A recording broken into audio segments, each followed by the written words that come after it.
오늘 저는 여러분과 함께 하나님의 강한 유혹이라는 제목으로 은혜를 나누기를 원합니다. 그 부제목으로는 죽이라, 싸우라가 되겠습니다. 오늘 본문 말씀으로는 골로새서 3장 4절 5절 말씀입니다. 제가 읽겠습니다. 우리 생명이신 그리스도께서 나타나실 그때에 너희도 그와 함께 영광 중에 나타나리라. 5절 그러므로 땅에 있는 지체를 죽이라.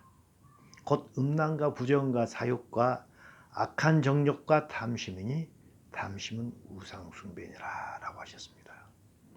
하나님께서는 우주를 포함하신 이 온 세상을 만드셨습니다. 그리고 자신이 만드신 이 세상을 매우 아끼시고 사랑하셨습니다. 그리고 인간을 만드시고 하나님께서는 우리 인간에게 자신이 만들었던 이 모든 세상을 관리를 맡기셨습니다. 왜냐하면 인간이란 하나님의 모양과 형상대로 지어서 뛰어난 존재이기 때문입니다. 인간은 하나님을 닮은 꼴이었기 때문입니다. 그래서 하나님께서는 하나님 자신이 직접 다스리지 않고 인간에게 하나님 대신에 이 세상을 다스릴 큰 대리 권세를 주신 것입니다. 그러나 이 큰 권세를 가진 인간은 어이없게도 정말 너무 어이없게도 사탄에 의해서 속임을 받아서 사탄에 의해 하나님과 멀어지게 되고 또 그로 말미암아서 이 세상은 사탄의 손에 넘어가게 됩니다. 결국 이 세상과 인간 모두가 온통 더러운 죄와 악으로 뒤덮이게 됩니다. 그리고 이 죄와 악은 시간이 흐를수록 점점 더 심해지게 됩니다. 더 타락하게 됐던 것입니다. 그렇지만 하나님께서는 자신이 지은 이 인간과 세상을 너무나 사랑했기 때문에 이 악에 가득 찬 세상과 인간을 다시 회복시킬 계획을 하십니다. 하지만 사실은 인간이 타락하고 나니까 그 계획을 했던 게 아닙니다. 사실은 하나님께서는 인간이 타락할 모든 것을 미리서 알고 계셨습니다. 그래서 창세 전에 이 모든 것을 회복시킬 것을 이미 계획했던 것입니다. 얼마나 커다란 은혜인가요? 이것을 사도 바울은 에베소 3장 11절을 통해서 보여주고 있습니다. 곧 영원부터 우리 주 그리스도 예수 안에서 애정하신 뜻대로 행했다는 것입니다. 커다란 은혜입니다. 인간은 두 번째 은혜입니다. 두 번째 은혜는 골로새서 1장 21절 22절을 통해서 사도 바울이 우리에게 보여주고 있습니다. 우리 인간은 온통 타락했습니다. 악한 행실로부터 이로 인해서 하나님께서 멀리 떠나 있었고 그로 말미암아 우리 인간은 또 마음속에서 하나님과 원수가 되었던 우리였던 것입니다. 하지만 하나님께서 계획하셨던 창세부터 계획하셨던 그 예수님을 이 땅에 인간으로 보내셔가지고 그 인간 예수가 육체적으로 죽임을 당하는 그런 십자가 사건을 지게 하심으로 말미암아 그 사건을 믿는 우리를 과거에 있는 우리 인간이 타락으로 말미암아 하나님으로부터 멀리 떠나 있었고 원수가 되었지만 그 하나님과 우리가 이제는 화목하게 되도록 하셨던 것입니다. 화목하게 돼서 이제는 그 하나님과 계속해서 교제를 함으로 말미암아 우리가 흠이 없고 책망할 것이 없는 그런 자로 우리를 만드신다는 것입니다. 이것이 두 번째 은혜입니다.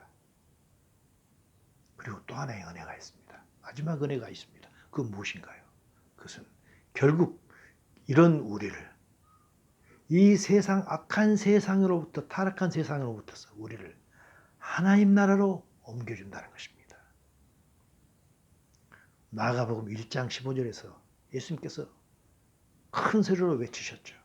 때가 찼고 하나님의 나라가 가까이 왔으니 회개하고 복음을 믿으라 했던 것입니다. 성도란 무엇인가요?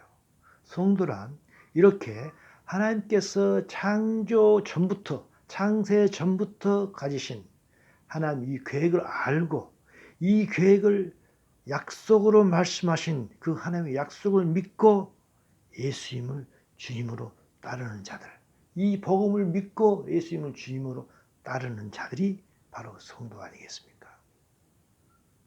우리 이런 성도들은 하나님의 크신 이 계획을 은혜라고 부릅니다. 그리고 이 은혜를 주신 하나님을 찬양하고 찬송하기 위해서 교회에 모입니다. 또 하나님의 말씀을 듣기 위해서 교회에 모입니다. 또 성도 간의 교제를 하기 위해서 교회에 모입니다. 우리는 이것을 예배라고 부르지 않습니까? 이것이 예배인 것입니다.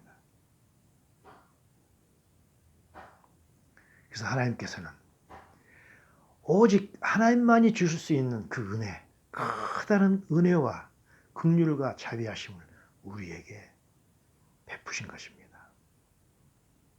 하지만 우리에게는 하나님과 우리 사이에 사탄이 있습니다. 사탄은 창세기의 3장에서 나타나서 우리 인간이 하나님의 말씀을 배반하도록 했습니다. 그래서 선악과를 먹도록 우리를 유혹했습니다. 다시 또 계속해서 우리를 유혹하고 있습니다. 지금도 유혹하고 있습니다. 그것이 무엇인가요? 바로 우리에게 하나님께서 주신 이 커다란 은혜가 있는데 이 놀라운 은혜가 우리에게 퍼부어지는 것을 필사적으로 방해하는 것입니다. 창세 때도 방해했고 계속해서 방해했고 지금도 방해하고 있는 것입니다. 지금은 어떻게 방해할 수 있을까요? 어떻게 방해하고 있을까요? 하나님께서는 우리에게 커다란 약속을 주셨는데 그 약속의 말씀하실 때 하나님께서는 우리에게 두 가지로 말씀하십니다. 하나는 주체가 있고 객체가 있는 거 아니겠습니까? 주체는 바로 하나님이십니다. 객체는 우리인 것입니다. 그래서 하나님께서는 이렇게 말씀하십니다. 나는 이런 약속을 너에게 준다. 나는 은혜로서 이 모든 걸 해주겠다라고 말씀하십니다. 하지만 그 말씀으로 끝나지 않습니다. 객체인 우리에게 하시는 말씀이 있다는 것입니다. 나는 이렇게 하겠는데 너는 이렇게 해라 라는 말씀을 반드시 주시는 것입니다. 그리할 때 내가 은혜로 너에게 주겠다고 하는 이 모든 약속이 비로소 이루어진다는 것입니다. 그리고 주체이신 하나님께서는 반드시 자기가 하신다는 약속을 반드시 하십니다. 그래서 하나님께서 하신 약속은 반드시 이루어집니다. 하지만 그 약속이 성취 여부는 그 약속이 나에게 이루어지는가 안 이루어지는가 하는 여부는 객체인 우리가 해야 할 부분을 우리가 얼마나 철저히 했는가 거기에 달려있다는 것입니다. 물론 우리는 인간이기 때문에 하나님께서 우리에게 하라고 한 모든 부분을 다 할 수는 없습니다. 하지만 우리 마음속에서 그걸 하려고 하는 그런 우리 인간의 우리의 마음의 중심을 하나님께서는 보시는 거 아니겠습니까? 하지만 사탄은 하나님의 은혜만을 그 은혜에만 우리의 눈이 포커스가 맞춰지도록 우리를 유혹합니다. 하나님이 해주시겠다는 그 부분에만 우리의 눈이 머물도록 우리를 유혹하시는 것입니다. 우리가 해야 될 부분, 그 부분을 무시하게 하거나 또는 망각하게 하도록 우리를 유혹하는 것입니다. 하나님의 커다란 그 은혜의 그림자, 그 속에 우리가 해야 될 그 부분을 감춰둬 버리는 것입니다. 은혜의 앞부분만 보게 하고 우리가 해야 될 그 뒷부분의 말씀은 흘려 듣도록 우리를 유혹해 버리는 것입니다. 그 좋은 애가 있습니다. 그래서 마태복음 11장 28절입니다. 우리는 마태복음 11장 28절의 말씀을 너무 좋아하고 사랑합니다. 그 말씀은 이렇게 시작합니다. 수고하고 무거운 짐진 자들아 다 내게로 오라. 내가 너희를 쉬게 하리라 라고 하시는 말씀입니다. 얼마나 좋습니까? 이 인생을 살아가는 우리가 어느 누가 수고하지 않은 자가 있고 짐을 지지 않은 자가 누가 있습니까? 예수님께서 오라, 오면 내가 너희를 쉬게 하겠다고 했습니다. 하지만 예수님께서는 바로 그 뒷부분을 또 구현하십니다. 11장 29절입니다. 나는 마음이 온유하고 겸손하니 나의 멍에를 메고 내게로 배우라. 그리하면 너희 마음이 쉼을 얻으리라. 고 부연 설명하셨던 것입니다. 하지만 우리는 11장 28절만 봅니다. 그래서 예수님께 나오기만 합니다. 29절에 있는 말씀은 예수님으로부터 무언가 배워야 되는데 배우지를 않는 것입니다. 나오기만 하면서 마음의 쉼을 요구하는 것입니다. 많은 사람들이 그렇습니다. 나는 예수께 나왔는데 이렇게 교회에 출석했는데 왜 내 마음에 쉼이 없느냐라고 고백을 하기도 하고 원망하기도 합니다. 왜 그렇습니까? 그들은 예수님께 나오기만 했지 예수님께 배우진 않았던 것입니다. 사탄이 나오는 데까지만 허용을 하고 배우는 것을 방해했던 것입니다. 우리를 유혹을 했던 것입니다. 예수님께서는 마태복음 4장 4절을 통해서 우리에게 중요한 말씀하고 계시죠. 예수께서 말씀하시되 사람이 떡으로만 사는 게 아니고 하나님의 입으로부터 나오는 모든 말씀으로 산다고 하였습니다. 우리 인간은 어떤 존재인가요? 우리 인간이란 육신의 만족으로 떡이 있으면 육신은 만족합니다. 하지만 떡만으로 우리 마음이 평화가 있거나 우리 마음이 쉼을 얻지 못하는 것입니다. 배부르다고 마음에 쉼이 있는 거 아닙니다. 우리 인간의 진정한 쉼이란 하나님의 말씀을 들어서 우리의 영혼이 쉬어질 때, 우리 마음이 쉬어질 때가 진정한 쉼인 것입니다. 다른 말로 표현하자면 우리가 진리를 할 때 우리는 우리 영혼이 만족을 얻고 우리 마음이 쉼을 얻는 게 아니겠습니까? 그러면 우리가 진정으로 마음에 쉼을 얻고 우리 영혼이 정말 쉼을 얻는 그런 상태를 갖기를 원하는데 하나님께서는 우리에게 그걸 주기를 원하시는데 그러기 위해서 하나님께서 우리에게 주신 말씀이 있다는 것입니다. 우리가 그것을 얻기 위할 때 그것을 얻기 위해서 하나님께서 먼저 너희들은 이것을 행하라고 하셨던 게 있던 것입니다. 그것이 무엇일까요? 저는 오늘 그것을 구약에서 찾기를 원하고 또한 신약에서 또한 찾기를 원합니다. 우리가 성도라면 다 알고 있는 사건이 있습니다. 바로 유명한 유월절 사건입니다. 이스라엘 민족은 430년 동안을 애굽에서 종살이하며 살았습니다. 그러다가 하나님의 은혜로 유월절 사건을 통해서 애굽에서 떠나오게 됩니다. 애굽을 탈출하게 됩니다. 애굽을 빠져나오게 되는 것입니다. 이것을 우리는 유월절 사건이라고 부르죠. 근데 그때 하나님께서 이스라엘 민족에게 강하게 명령하신 게 있습니다. 그 명령은 무엇인가요? 바로 출애굽기 13장 7절입니다. 이래 동안은 무교병을 먹고 유교병을 내게 보이지 않게 하며 내 땅에서 누룩을 내게 보이지 않게 하라고 했습니다. 무슨 말인가요? 무교병을 먹으라는 것입니다. 그러면서 또 말씀하십니다. 너희는 이래 동안 무교병을 먹을지니 그 첫날에 누룩을 너희 집에서 제하라. 무릇 첫날부터 일곱째 날까지 유교병을 먹는 자는 이스라엘에서 끊어지리라. 얼마나 강한 말씀인가요? 이스라엘에서 끊어진다고 했던 것입니다. 그러면 무교병은 무엇인가요? 무교병은 누룩이 들어있지 않는 빵을 이야기합니다. 누룩이 들어있지 않는 빵은 딱딱합니다. 매우 맛이 없습니다. 매우 먹기가 어려운 빵입니다. 이스라엘 민족은 430년 동안을 애굽에서 살면서 비록 종노릇을 했지만 그들은 계속해서 누룩이 들어있는 맛있는 빵을 먹고 살아왔던 자들입니다. 그런데 하나님께서는 출애굽을 할 때 출애굽을 하자마자 바로 그 빵, 맛있는 빵을 먹지 말라고 했던 것입니다. 왜 그랬을까요? 그것은 비단 빵에 관한 문제가 아닌 것입니다. 빵 자체가 아닌 것입니다. 그것은 430년 동안 길들여져 있던 여호와 하나님을 모르고 무시하고 살았던 그 애굽의 문화와 가치관과 세계관에 관한 것이었던 것입니다. 애국을 빠져나와서 하나님께서 인도하시는 새로운 땅으로 갈 때는 새 출발할 때부터서 그때부터서 그 전에 즐겼던 과거의 가치관과 문화로부터서 즉시 단절될 것을 요구했던 것입니다. 새술은 새 부대에 담으라는 말이 있습니다. 왜냐하면 새술을 헌 부대에 담게 되면 술이 발효됨으로 말미암아 그 부대가 찢어지기 때문입니다. 하나님 백성으로 살아나기 위해서는 전에 노예로 살았던 그 애굽과 온전한 단절이 먼저 이루어진다는 뜻 아니겠습니까?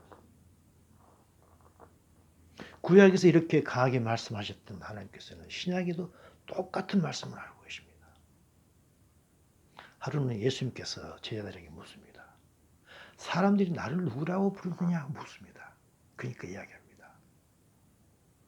많은 사람들이 예수님은 선지자 중에 한 사람이라고 이야기합니다. 그러니까 예수님께서 또 묻습니다. 그러면 너희들은 나를 뭐라고 생각하느냐?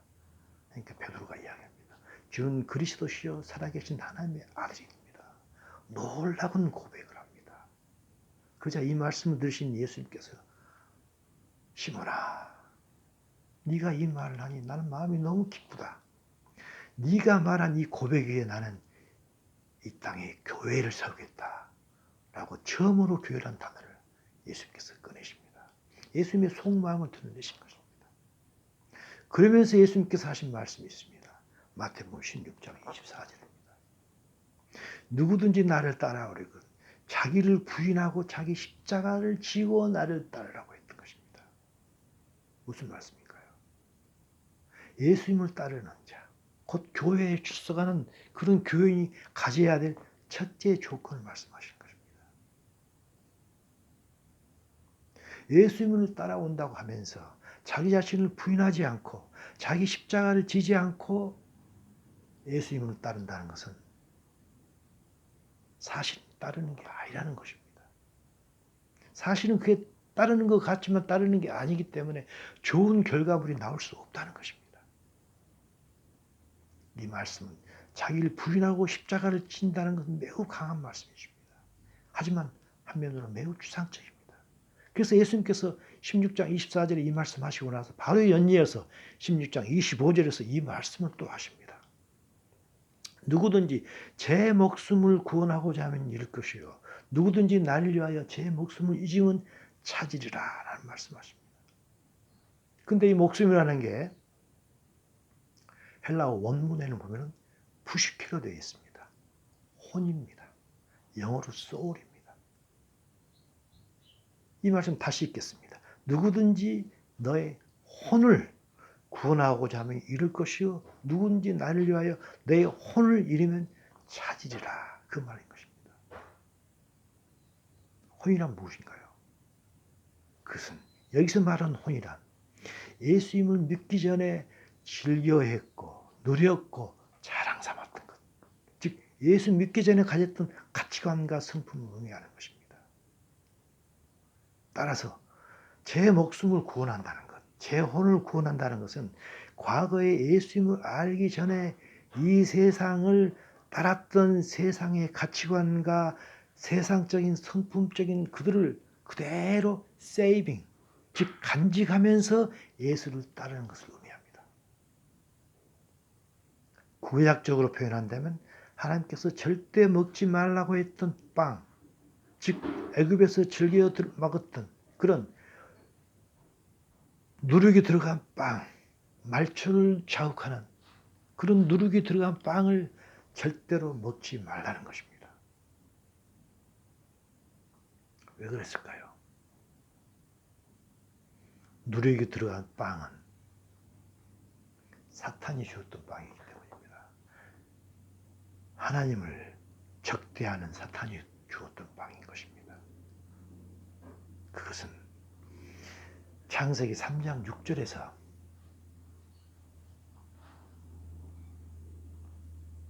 사탄이 유혹했던 그 선악과인 것입니다. 여자가 그 나무를 본즉 먹음직도 하고 복음직도 하고 지혜롭기도 할 만큼 탐스럽기로 한다고 했던 것입니다. 사탄은 창세기에서 아담과 하와를 유혹해서 하나님께서 먹지 말라고 했던 그것을 먹도록 유혹했습니다. 그것이 바로 선악과 아니겠습니까?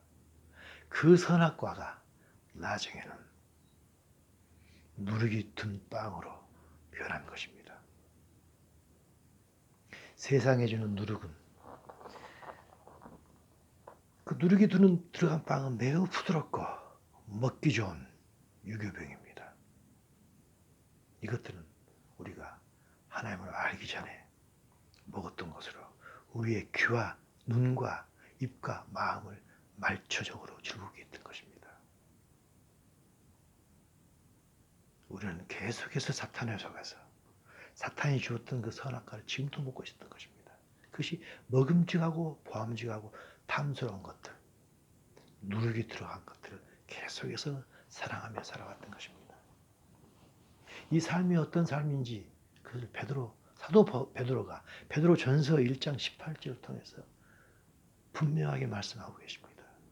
너희가 알고냐 너희 조상이 물려준 것들 헛된 행실이라고 했던 것입니다. 영어로 보면 the empty way of life라고 했던 것입니다. 우리가 지금껏 아담과 하와로부터서 계속해서 물려받았던 것들은 empty way of life, 그 삶이 헛된 것, empty, 속이 텅 빈 삶의 방식이었다는 것입니다. 속이 텅 빈 것, 진리하고 온전히 멀었던 것입니다. 교회에 다니면서도 과거에 즐겼던 헛된 삶의 방식, 속이 차있지 않는 그런 헛된 삶의 방식을 버리지 못한 채, 그 헛된 삶의 방식을 그대로 유지한 채, 그것을 세이빙한 채 예수님을 따른다고 한다면 사실은 그것은 예수님을 따르는 게 아닌 것입니다. 그것은 스스로를 속이는 것입니다. 과거에 즐겨 먹었던 그런 달콤한 그 유교병을 버리고 사는 자만이 사실은 이 하나님 나라에서 참된 즐거움을 누리게 되는 것입니다. 마음의 쉼을 누리게 되는 것입니다. 왜냐하면 그것이 과거에 누렸던 것은 헛된 삶의 방식이기 때문입니다. 그래서 과거와의 어떤 단절은 예수님을 믿는 데서 첫 번째 단추인 것입니다. 가장 중요한 단절인 거예요. 예수님을 따른다 하면서 과거와 단절이 없이 다닌다면 그것은 첫 단추를 잘못 낀 것입니다. 신앙생활에 있어서 첫 단추는 너무너무 소중한 것입니다. 그래서 예수님께서는 이 첫 단추 끼는 것을 직접 우리 눈으로 볼 수 있는 산교육으로 교육시키기를 결정했습니다. 그것이 무엇일까요? 그것은 침례의식입니다. 예수님께서는 그랬습니다. 우리들이 어떤 깨달음이 있어서 예수님을 구주로 믿는다면, 믿는 고백을 한다면 그 고백을 한 즉시 침례를 하라고 우리에게 강하게 요구했던 것입니다. 예수님께서 신약을 사는 우리에게 요구하신 것 딱 두 가지 있습니다. 침례의식과 성만찬 아니겠습니까? 그렇다면 예수님께서 왜 이 침례의식을 그렇게 강하게 우리에게 요구했던 것일까요? 그건 바로 우리가 방금 읽었던 마태복음 16장 24절 나를 따르거든 누구든지 나를 따르거든 자기를 부인하고 자기를 십자가를 지고 나를 따르라고 했는데 우리가 어떻게 자기를 부인하고 자기 십자가를 지는가 하는 것을 직접 눈으로 보여주기를 원했던 것입니다. 시청각 교육을 하기를 원했던 것입니다. 침례란 무엇인가요? 침례란 우리가 우리 몸 전체를 물속에 들어가는 것을 이야기합니다. 우리가 물속에 들어가면 어떻게 되나요? 우리는 익사하게 됩니다. 죽는 것입니다. 예수님께서 말씀하셨지 않습니까? 나를 따르거든 자기를 부인하고 십자가를 자기를 죽이고 따르라고 했지 않습니까? 그 죽이는 것이 영적으로 죽는 것이기 때문에 매우 이해하기 어려운 것입니다. 그래서 예수님께서는 시청각 교육, 직접 눈으로 보이는 것을 교육하시기 위해서 침례를 우리에게 하도록 했던 것입니다. 침례는 무엇인가요? 침례로 인해서 우리가 예수님과 함께 죽는 걸 이야기하지 않습니까? 십자가를 지고 죽는 것을 직접 물속에서 죽는 걸로 눈으로 보여주신 것입니다. 이렇게 우리가 물속에 넣어서 죽어야 하는 것은 무엇인가요? 그건 지금껏 이야기했던 세상적 가치관과 성품이죠. 왜 그렇습니까? 그것들은 하나님을 반대하는 사탄이 인간에게 심어준 지극히 말초적이고 본능적인 것들이기 때문입니다. 우리들은 이미 아담과 하와 이후로 6천년 이상 이런 것들을 계속 먹고 즐기며 살아왔습니다. 이렇게 6천년 이상 우리가 즐거우고 익숙해졌던 것들을 청산한다는 것은 결코 쉬운 일이 아닐 것입니다. 하지만 우리가 하나님을 알기 전에 우리가 속했던 그곳은 하나님의 나라와 정반대되는 곳이기 때문에 반드시 단절해야 되는 것입니다. 우리는 온전한 단절은 물론 하기가 어찌 보면 불가능할 것입니다. 하지만 하나님께서는 그 단절을 하고자 하시는 우리의 중심을 계속해서 보고 계시는 것입니다. 그래서 구약에서는 하나님께서 무교제를 지키라고 했습니다. 1년에 꼭 한 차례 일주일 동안 무교제를 지켜서 애굽으로부터 온전한 단절을 하라고. 또한 신약을 사는 우리에게는 신앙 고백을 한 후 신앙 고백을 하면은 한 그 즉시 바로 과거의 자아를 죽이는 침례식을 거행하라고 명령했던 것입니다. 그러면 세상적 가치관과 성품을 죽이라고 했는데 그 구체적으로 가장 죽여야 될 게 무엇일까요? 궁금하지 않습니까? 하나님께서는 사도 바울을 통해서 우리에게 그 말씀하고 계십니다. 골로새서 3장 5절입니다. 그러므로 땅에 있는 지체를 죽이라 라고 했습니다. 땅에 있는 지체를 죽이라고 했습니다. 그 지체라고 했습니다. 우리 몸의 일부분이라는 것입니다. 왜 우리 몸의 일부분인가요? 그것은 6천년 동안 계속해서 우리와 함께 생활했던 것이기 때문입니다. 그걸 죽이라고 했습니다. 너무너무 떼기 어려운 것일 것입니다. 그것이 무엇인가요? 음란과 부정과 사욕과 악한 정욕과 탐심은 우상숭배라고 했습니다. 음란과 부정과 사욕과 악한 정욕, 어찌 보면 알듯하지만 분명하지 않습니다. 하지만 영어로 보게 되면 좀 더 선명해집니다. 제가 보겠습니다. Sexual immorality입니다. 성적인 도덕성입니다. 성적으로 도덕성이 없는 것을 이야기합니다. impurity, sexual impurity입니다. 성적으로 퓨어하지 않는 것, 깨끗하지 않는 것. 또 sexual lust입니다. lust는 무엇인가요? 커다란 어떤 욕망을 이야기합니다. 주체할 수 없는 욕망을 이야기합니다. 성적으로 주체할 수 없는 욕망. 그다음 evil desires. 이 모든 나쁜 하고자 하는 것. 이것입니다. 두 번째는 무엇인가요? greed, 탐심입니다. 욕심입니다. which is idolatr라고 하겠습니다. 그것은 우상숭배라고 했던 것입니다. 그래서 두 가지입니다. 하나는 성욕입니다. 하나는 물욕입니다. 하지만 성욕을 버리라는 것, 물욕을 버리라는 건 아닙니다. 성욕은 하나님께서 주신 것입니다. 우리가 성적인 욕심이 있어야지 우리는 자식을 낳고 살지 않습니까? 하지만 사탄에 의해서 사탄은 우리를 계속해서 유혹합니다. 성적인 immolality, 성적인 impurity, lust를 계속해서 우리에게 넘어졌던 것입니다. 이 세상 돌아가는 것을 보십시오. 얼마나 음란하고 하나님께서 말씀하신 그 결혼 제도가 얼마나 뒷나간 그런 일을 벌이고 있습니까? 지금 이 시간은 그런 말을 하는 시간이 아니기 때문에 그 말씀을 더 이상 하지 않도록 하겠습니다. 그래서 빗나간 성욕, 빗나간 탐심, 이것을 죽이라고 했습니다. put to death입니다. 죽이라는 것입니다. 하지만 이것은 우리 몸에 붙어있는 지체라는 것입니다. 매우 어려운 것입니다. 그러면서 말씀하십니다. 에베소 5장 3절입니다. 음행과 온갖 더러운 것과 탐욕은 그 너희 중에서 이름조차도 부리지도 말라고 했습니다. 영어로 보면 힌트입니다. 힌트조차도 주지 말라는 것입니다. 하나님께서는 출애굽기 12장 15절을 통해서 말씀하셨죠. 너희들이 유교병을 먹는 자는 이스라엘에서 끊쳐진다고 했습니다.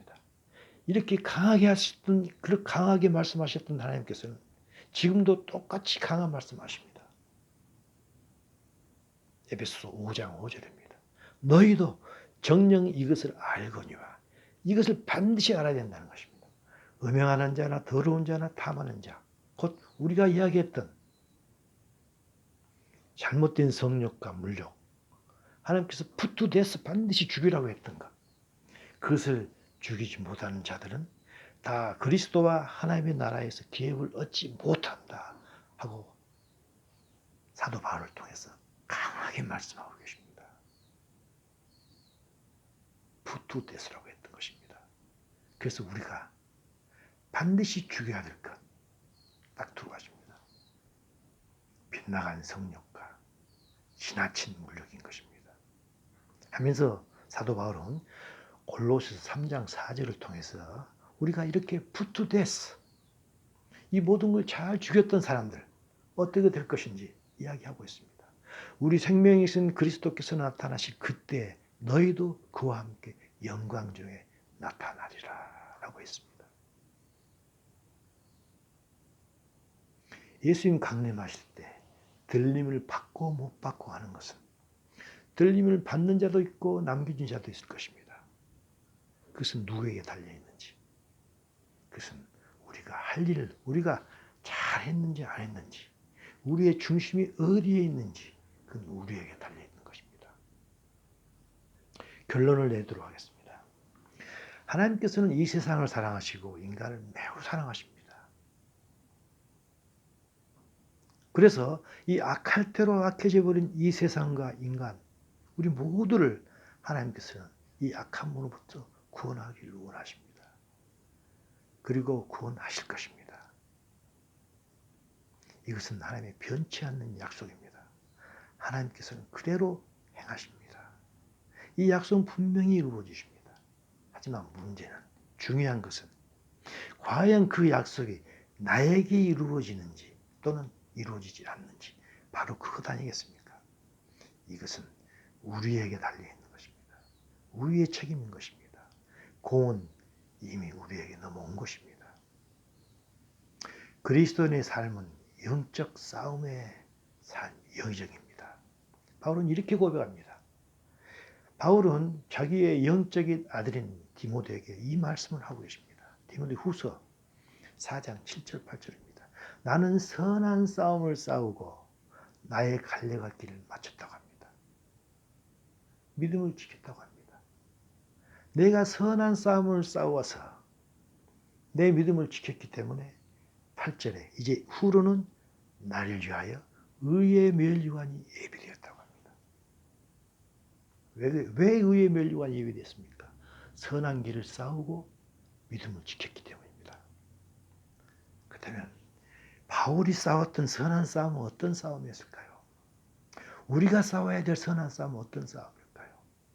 하나님께서 우리에게 강하게 명령하신 그 선한 싸움은 무엇과의 싸움일까요? 지금까지 이야기했던 우리가 과거에 자신이 살아왔던 헛된 삶의 방식과 세상의 가치관과 싸우며 사탄의 유혹과 싸우는 게 선한 싸움인 것입니다. 그것이 딱 두 가지만 이야기한다면 잘못된 성욕과 잘못된 물욕 아니겠습니까? 어떻습니까? 우리는 이 선한 싸움을 싸우고 계십니까? 아니면 적당히 타협하며 살아가십니까? 그러면서 사도 바울은 고린도전서 9장 26절 27절을 통해서 우리에게 또 심각한 도전을 하고 있습니다. 나는 다름질하기를 향방 없는 것 같이 아니하고 싸우기를 허공치는 것 같이 아니한다고 했습니다. 그리고 바울은 내가 남에게 이 복음을 전파한 후에 도리어 내가 버림을 당할까 두려워한다고 했습니다. 우리 모두는 다름질하고 있는 사람들입니다. 열심히 다름질합니다. 다름질하기를 향방 없는 것 같이 안 한다겠습니다. 분명 방향이 있다는 것입니다. 그렇다면 우리도 열심히 다름질하고 있는데 우리는 어떤 방향을 향해서 다름질하고 있습니까? 물질을 향해서 다름질합니까? 세상을 향해서 다름질하십니까? 아니면 하나님 나라를 향해서 다름질하고 계십니까? 우리의 목표가 세상이라든지 우리의 목표가 물질이라면 우리는 버림을 당할 것입니다. 그리고 사도 바울은 싸우기를 허공치는 것 같이 아니한다고 했습니다. 싸운다는 것입니다. 우리는 무엇과 싸우며 살아가고 있습니까? 우리는 무엇을 위하여 싸움을 하면서 살아가고 있습니까? 만약 우리의 싸움의 대상이 사탄이 아니고 우리가 세상을 위해서 싸운다면 우리는 또 역시 버림을 당할 것입니다. 행여라도 우리가 하늘나라를 바라보지 않고 세상을 위해서 싸우고 이 세상과 물질을 위해서 달려가면서도 나는 교회에 출석하니까 나는 구원을 받았어 하며 자신만만해서 혹시 살아가고 있지 않습니까? 아니면 사도 바울처럼 행여라도 버림을 받지 않을까 해서 자신의 몸을 치며 살아가고 계십니까? 사도 바울처럼 이렇게 두려워하는 자가 사실은 행동하는 믿음을 가진 자이며 사실은 이 자가 하나님을 사랑하는 자이며 이런 사람이 의의 면류관을 받을 것입니다. 사도 바울만 두려워하며 살았을까요? 베드로 있습니다. 사도 베드로가 또한 두려워했던 것입니다. 마지막으로 이 한 구절을 읽고 끝내도록 하겠습니다. 베드로전서 1장 10절입니다. 외모로 보시지 않고 각 사람의 행위대로 심판하시는 일을 너희가 아버지라고 부른즉 너희가 나그네로 있을 때 두려움으로 지내라고 했습니다. 우리 모두는 이 세상을 나그네처럼 살아가고 있지 않습니까? 그런데 우리가 하는 모든 언어와 우리가 하는 외적인 행위가 혹시라도 종교적이지는 않습니까? 혹시라도 습관적이지는 않습니까? 혹시라도 우리가 하는 모든 언어가 형식적인 영적 언어를 사용하고 있고 형식적인 외적 행위에 너무 익숙하지 않는지, 그래서 우리가 실제 우리의 영적 위치를 착각하고 있지 않는지 항상 점검이 필요할 것입니다. 그래서 사도 바울은 우리에게 늘 깨어 있으라고 했습니다. 이 메시지를 듣는 우리 모두들은, 저를 포함해서 모든들은 사도 바울이 우리에게 푸투데스, 죽이라고 했던 것, 우리의 땅에 속한 지체라고 했던 것, 우리의 몸뚱아리 일부라고 했던 잘못된 성욕과 잘못된 물욕을 온전하게 죽이면서 하나님의 말씀을 표준으로 삼고 이 땅을 살아가는 우리 모두가 되기를 간절히 소망합니다.